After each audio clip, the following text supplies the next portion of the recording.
আমরা তো আসলে প্রথম থেকেই রেডি ছিলাম সবকিছু নিয়ে, যে আমাদের সিনেমাটা রেডি ছিল, আমরা আমাদের ডিসিপি রেডি ছিল সিনেমা হলকে দেওয়ার জন্য।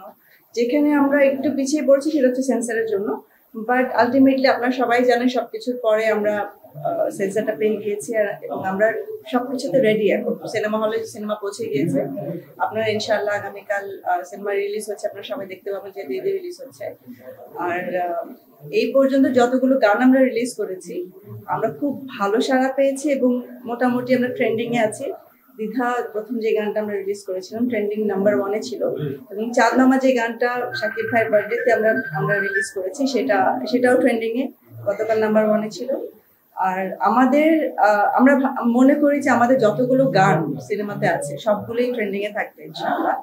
আর সিনেমাটা তো অবশ্যই একটু ডিফারেন্টই হবে, আর এটা আপনাদের ভালো লাগবে। আর এটা নিয়ে আমার আশা বলবো, আমরা এটা যেহেতু ওয়ার্ল্ড ওয়াইড রিলিজ করছি বাংলাদেশে রিলিজের পরে সপ্তাহখানেক পরে, তো ওয়ার্ল্ড ওয়াইড একই ডেটে রিলিজ করবো এবং সবাই যারা রিলিজ করছে ইন্টারন্যাশনাল ডিস্ট্রিবিউটর যারা রিলিজ করছেন তারা অ্যাকচুয়ালি পুষ্পা 2 সিনেমার মতো সিনেমা রিলিজ করেন। তো আপনারা বুঝতে পারছেন যে সিনেমাটা আসলে তারা দেখেই বলেছে তারা রিলিজ করতে চায়। তো সেই ক্ষেত্রে আমার এক্সপেকটেশন তো ডেফিনেটলি আমাদের দেশ থেকে যেটা হবে, যে আমাদের অডিয়েন্স থেকে যেটা হবে, বাংলাদেশের অডিয়েন্স থেকে যেটা হবে, আমার এক্সপেকটেশন অনেক বেশি।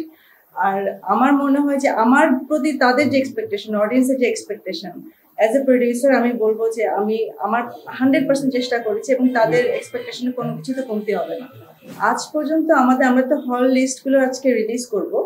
এখন পর্যন্ত আমার কাছে যেটা আছে সেটা হচ্ছে আমরা 112টা সিঙ্গেল স্ক্রিন পেয়েছি, আর সবকিছু সিনেপ্লেক্স মাল্টিপ্লেক্স মিলিয়ে 120টার মতো আছে। আরো 2-3টা সিনেমা হলের ছোট ছোট যে সিনেমা হলগুলো যারা খুলতো না, খোলার কথা ছিল না, তারা শুধু বরবাদের জন্য সিনেমা হলটা খুলেছেন।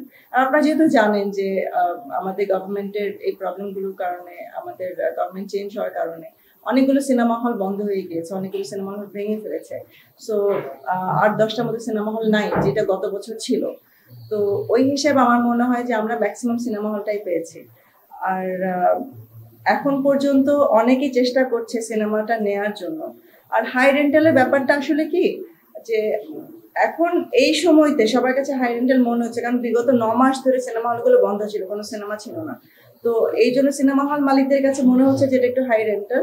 বাট আমি আশাবাদী এবং আমি একদমই কনফিডেন্ট যে যারাই সিনেমাটা নিয়েছেন তারা লস খাবেন না, তারা definitely they will make back their money and আমরাও প্রফিট করবো ইনশাআল্লাহ।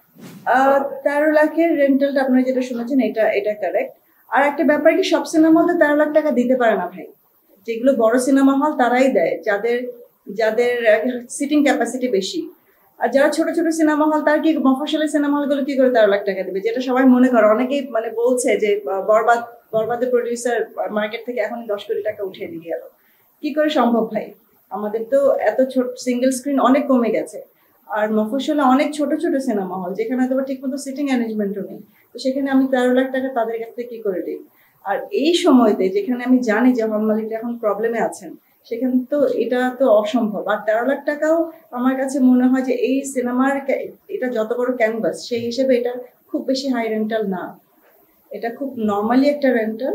এবং তারা হল মালিকটা বুঝেই টাকাটা দিয়ে গিয়েছেন, তারা নিজেরাই এটা অফার করেছেন। আমি এবং তাদের সাথে এটা নিয়ে কোনো নেগোসিয়েট আমি করি যে এটা বেশি দিতে হবে কম দিতে হবে, এমন কোনো নেগোসিয়েশন হয়। তারা বুঝে যেটা বলেছেন, আমার কাছে মনে হয়েছে যে না, তাদেরও পাশে থাকা উচিত। যতটুকু আমি পাশে থাকতে পেরেছি আমি করেছি।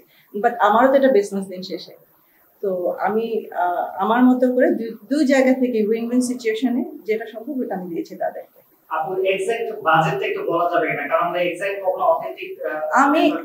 আমি বাজেটটা আপনাদেরকে এখনই বলবো না, আপনারা সিনেমাটা দেখে এসে আরেকবার আসেন, আরেকবার কথা বলবো, তখন আপনারা বলবেন যে আপু বাজেটটা আমরা যেটা শুনেছিলাম ঠিক কি তা ঠিক, তখন আমি বলবো এটা। বরবাদকে নিয়ে ডেফিনেটলি আশা কি, আমি তো আগেও বলেছি যে বরবাদ নিয়ে কেউ লস খাবে না, বরবাদ নিয়ে চালাতে পারবে এবং চালাবে। এবং আমার বিশ্বাস এটা কোরবানি পর্যন্ত, হয়তো এমন হতে পারে কোরবানি দিয়েও চলবে, বরবাদ সিনেমাটাই এমন।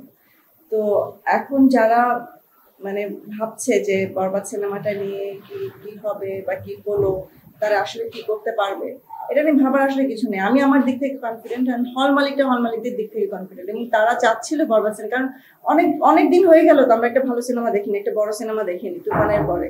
তো একটা বড় সিনেমা তো তাদের দেখা উচিত। তো আমি চেষ্টা করছি আমার মতো করে যতটুকু বড় করা যায়।